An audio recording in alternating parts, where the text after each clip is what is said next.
morning, good afternoon, good evening. This video of former South Africa President Thabo Mbeki talking about Zimbabweans should meet to discuss the issue of sanctions is disappointing, to say the very least. I'll just play the video clip and then we can comment on it, why it is disappointing.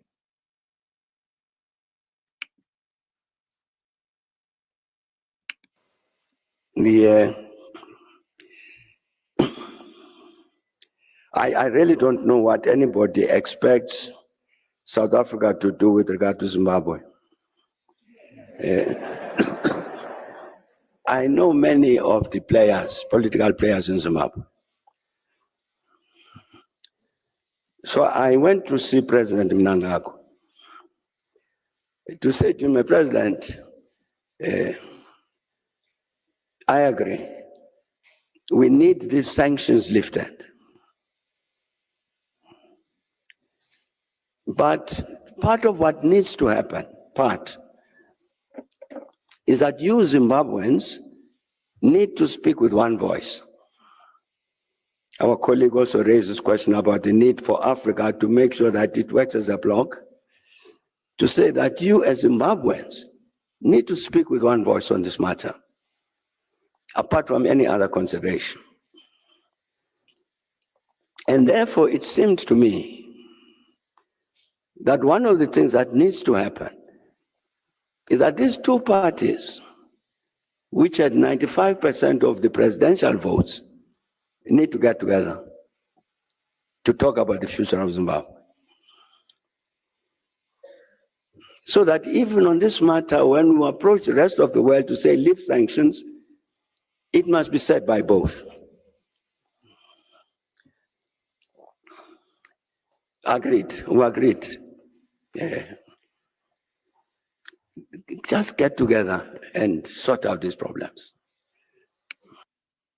Ben, what do you think of that? Good day to you and good day to our viewers. Thank you for joining us. You know, I agree with you. This is very, very disappointing. Now, let me start from saying, Zimbabwe is a country that ended up having a government of national unity.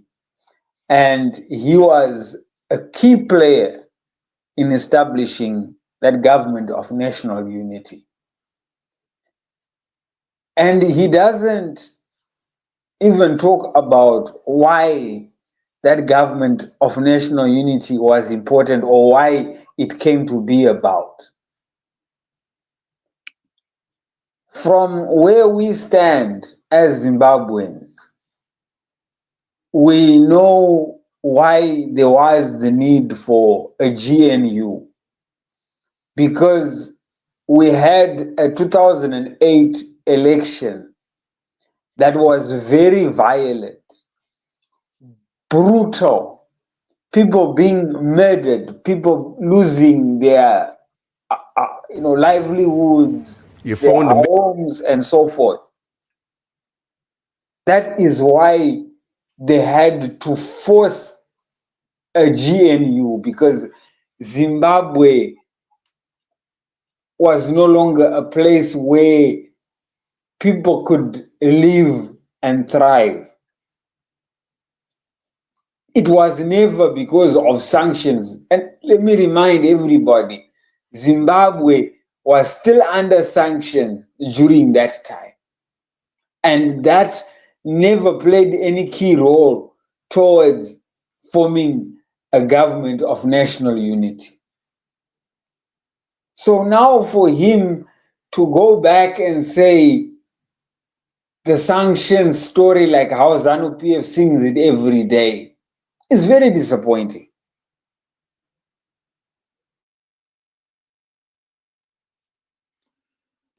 Well, the issue here is, to start with, the sanctions were imposed as much as Zanu PF would want to insist that they were imposed because of what the party did in taking the land. They were also imposed because Zanu PF had failed to hold free, fair, and credible elections. And much more so since the 2008. Here is Dr. Ibo Mandaza talking about what happened in 2008. Mbeki and Obasanjo to concede defeat. I hope that Thabo Mbeki and Obasanjo will one day make that public. But one of them, I won't say which one, told me that Mugabe phoned them that Saturday night and said, look, I lost election and I concede defeat. And I know that Mugabe stuck to his guns, was prepared to go. His wife was since bags packed to go somewhere on the following day when Mnangagwa and Chiwenga approached him and said, you stay where you are. And then they contrived the runoff, sadly with the help of South Africa. And runoff took place, very violent. 360 people were killed. I don't know. The South African, I came here as part of a delegation to Cape Town to see members of the ANC. I don't want to mention names, they're my friends. I saw them, and through them, a cabinet committee subcommittee of South African cabinet was set up on the Zimbabwe issue. It was on the basis of that cabinet committee that South Africa did not recognize the runoff. And indeed, it was the basis of that committee that Thabo sent the generals to South Africa, to Zimbabwe. I met them, and I was one of the few to have read the report, because I was flying to Joburg in the company of General Romano, who was a friend. He passed away, no? So, yeah. And I also took people who had lost their hands in the violence to the South African embassy in Harare. And Romano broke down in tears. How can a liberation movement treat its people like that? He was a broken man. So there's no doubt at all here in South Africa as to the brutality of the regime in Harare. So it amazes me, it angers me, in fact, when I hear the nonsense coming out of people like Mbalula's mouth. They know it. And the report has never been published, the general's report, to this day. That tells you. Is it complicit behavior? I don't know. But to get back to 2008, the runoff took place. Mugabe was sworn in at midnight before boarding a plane with Mbeki to Sharm el-Sheikh. Ambassador, I forgot to mention that. Yes. I don't want to talk about it was contrived, but clearly there was a definite plan to keep Mugabe in office. And it's no secret that I had Thabo speaking the other day, saying the Zimbabwean people came together to form the GNU. It's only half true. Morgan Tsvangirai was literally regimented into the GNU. That's a fact. I also know. Well, this is the real story here. What happened during 2008? If there was ever any misunderstanding by South Africans or any of the African countries of what was happening in Zimbabwe, 2008 was the watershed. Because both SADC and the AU refused to acknowledge Zanu PF's claim that they'd won those elections because of the level of the blatant cheating of the much earlier vote, the counting of the votes, and then the wanton violence during the runoff. Strictly speaking, both SADC and the AU, if Zanu PF had refused to sign the global political agreement, which gave birth to the GNU, they would have imposed sanctions on Zimbabwe. So what is Thabo Mbeki talking about? That we need to meet so that the sanctions can be lifted, the sanctions imposed by the West. Zanu PF has not changed. The GNU was, the primary purpose of the GNU was to implement the democratic reforms. And we all know that they failed to implement even one token reform.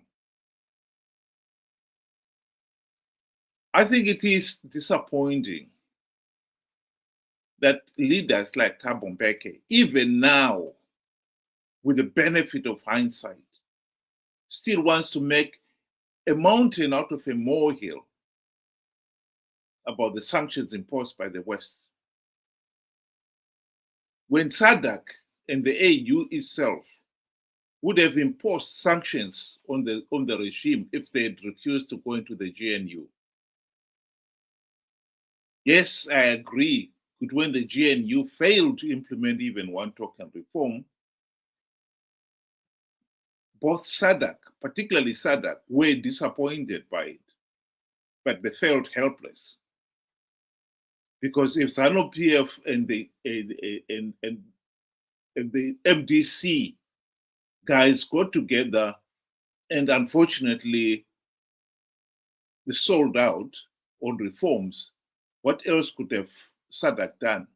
Yes, they could have pushed for reforms to be implemented even harder. They did not.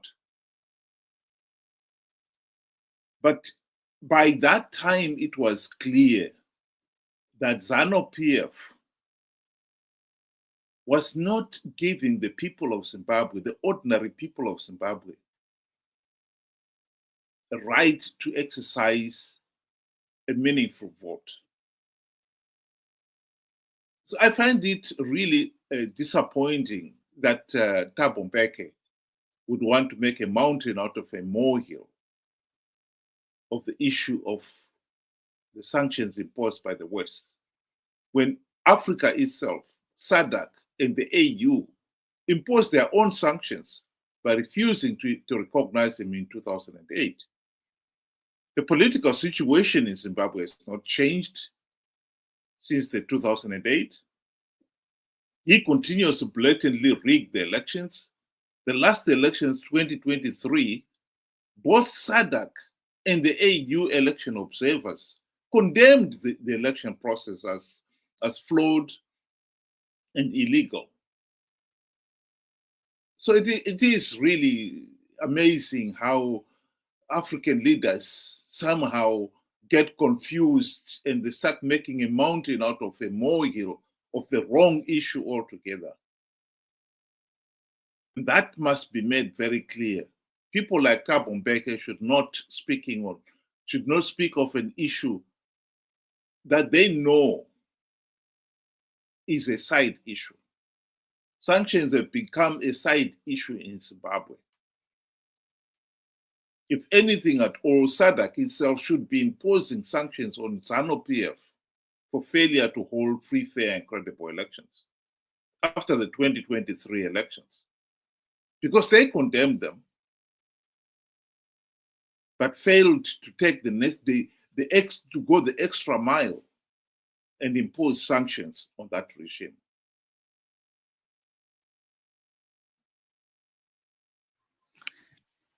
You know, I agree with you, despite all the evidence that is there.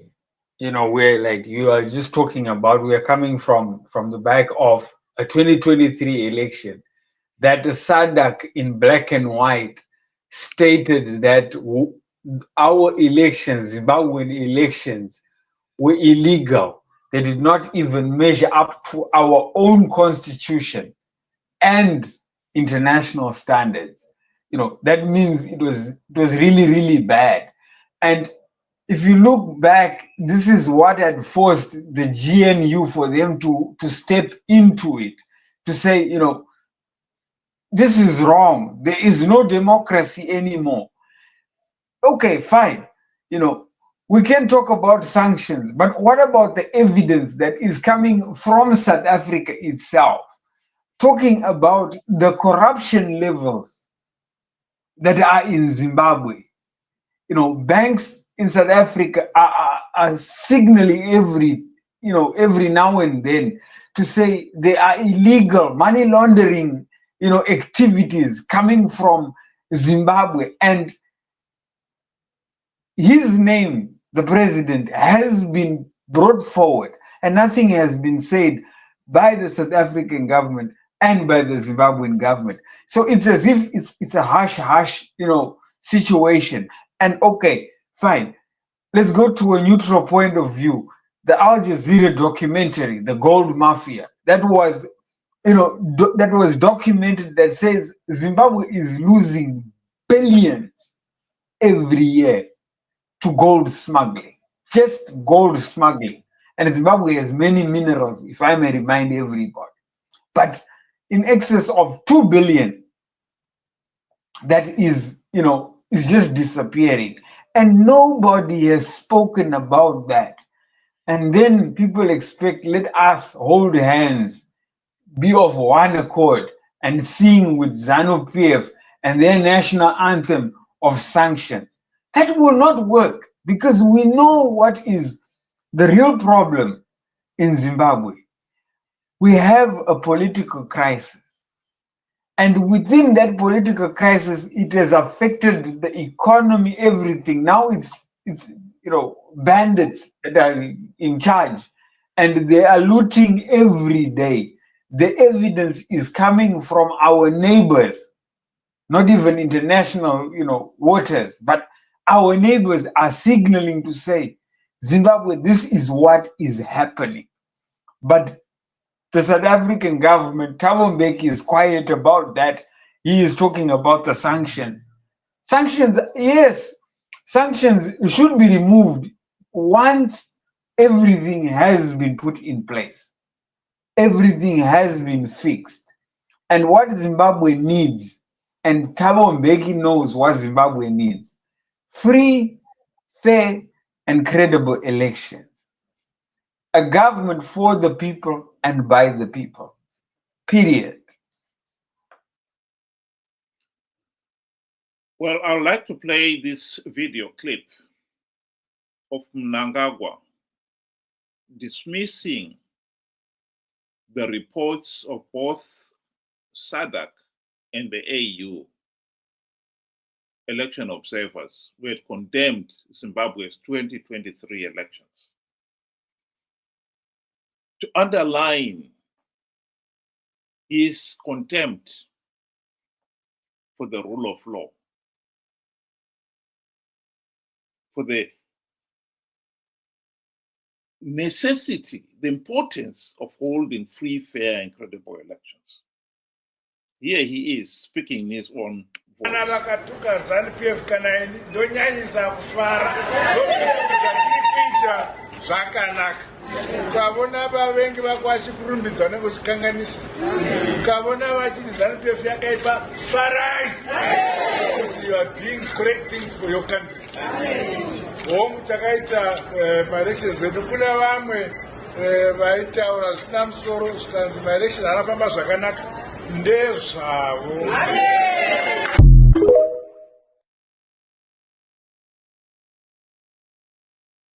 What must be said here emphatically is that if we are going to say SADC, the AU election observers, are against us, so who is on our side? Because all credible election observers have condemned Zimbabwe's election process as flawed and illegal. Because they are flawed and illegal.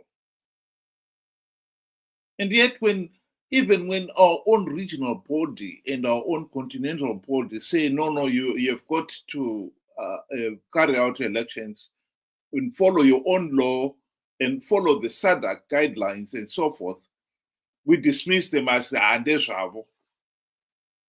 This is the kind of government we are dealing with.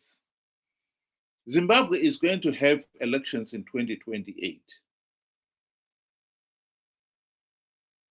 And there is no sign that any meaningful reforms will be implemented by then.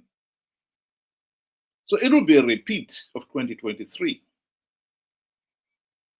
Zimbabwe has had the misfortune of having a corrupt, incompetent opposition.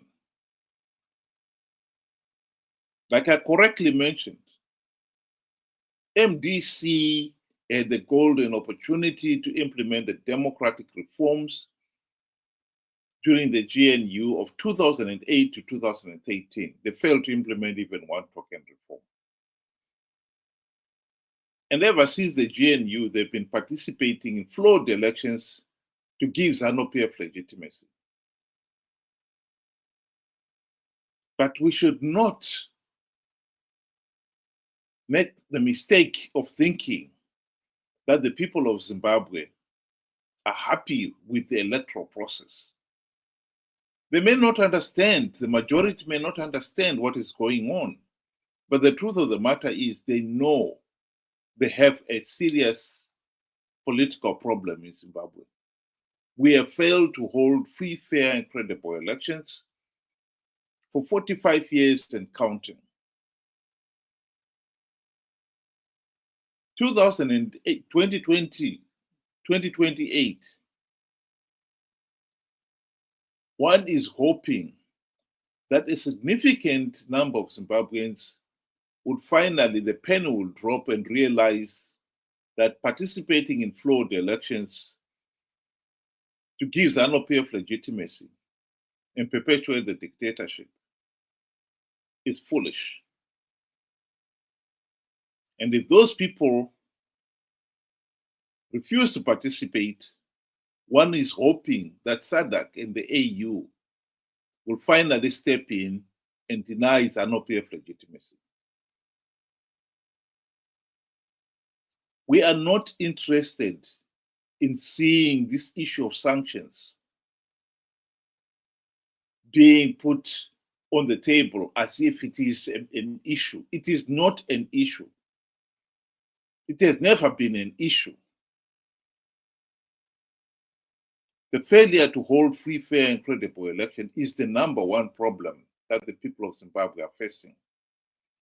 Just deal with the problem and stop introducing side issues that have got absolutely no relevance. Zanu PF has introduced the issue of sanctions as a smokescreen to take attention away from the fact that it has failed to hold free, fair, and credible elections. Yes, these Western sanctions are there, but is that any reason why Zanu PF should deny the ordinary Zimbabwean a meaningful say in the governance of the country? What has got the ordinary person in Zimbabwe to do with what America and the West decide? They were not involved, they were not consulted in the imposition of the sanctions. They have nothing to do with it. To think that the opposition and Zanu PF, they can meet and decide on this issue as if that is the most important issue is absolutely a waste of time. The most important thing is that there should be free, fair, and credible elections. After 45 years of independence, Zimbabweans have yet to hold free, fair, and credible elections. SADC should be concerned about that. The AU should be concerned about that. The fact that Mnangagwa is dismissing the SADC and AU election observers' concern on the failure to hold free, fair, and credible elections should be an issue of concern. Both SADC and the AU should be making it very clear that if Zimbabwe continues to fail to hold free, fair, and credible elections, they will have to consider imposing sanctions of their own on the regime. This madness has got to stop. Zimbabwe's failure to hold free, fair, and credible elections is destabilizing the whole SADC region. Let's address the issues on the table and stop wasting time on side issues that have got absolutely little bearing on what is really the burning issues in Zimbabwe. Thank you, Ben. Do you want to give your closing remarks?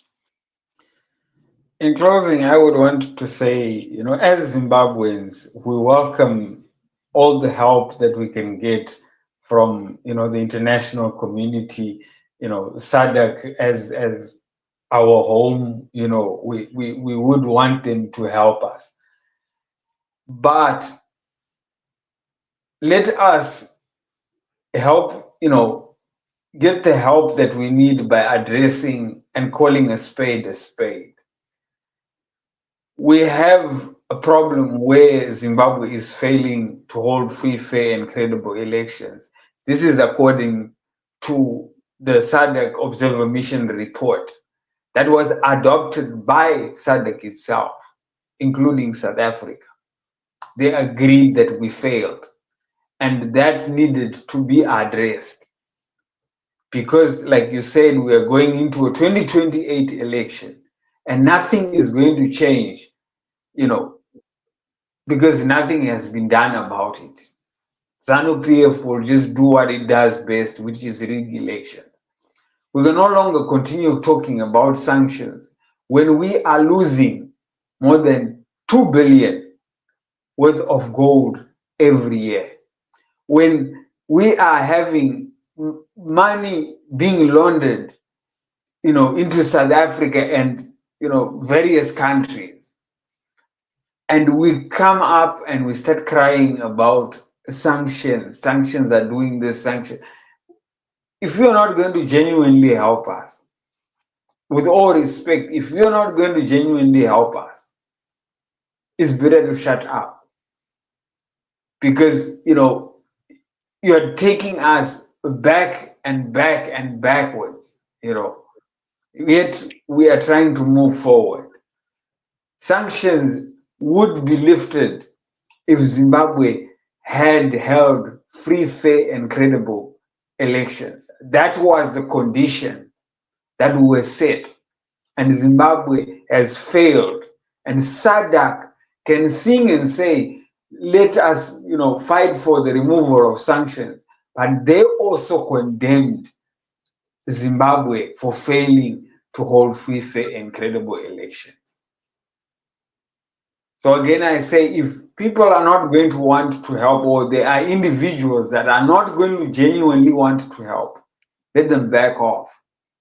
Thank you. I'll just quickly show the SADC report.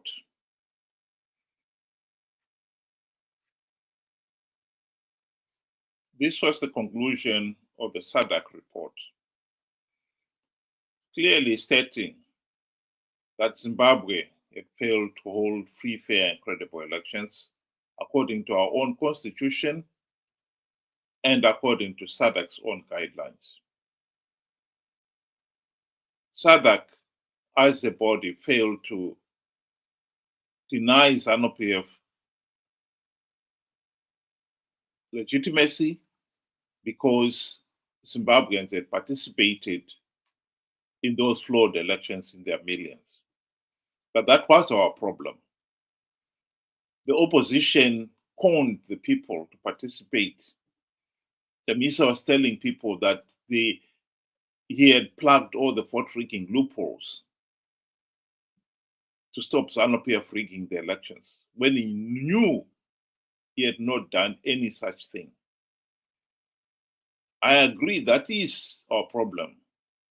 And we have a serious problem. I cannot deny it. But we can also not deny that SADC has not been helpful. And in this particular case, bringing up the issue of sanctions is exactly what Zanu PF would want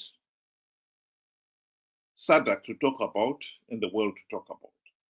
We don't want to talk about it because that is really not the main problem at all. The failure to hold free, fair, and credible election has been going on since independence in 1980. And we have got to put an end to it. And we would like to see SADC bite the bullet and tell Zanu PF in no uncertain terms that if they continue to rig the elections, they will impose sanctions. SADC will impose its own sanctions on the regime. And South Africa in particular has propped up Zanu PF. As Dr. Ibo Mandaza said in the video clip that we just played. There is no denying that South Africa's ANC government has supported Zanu PF. And they've wanted to divert attention from the issue of rigged elections and bring in the smokescreen sanctions. We cannot accept that. Zimbabwe cannot afford to have another rigged elections under the disguise that there are sanctions. Think about it. Thank you very much and have a good night.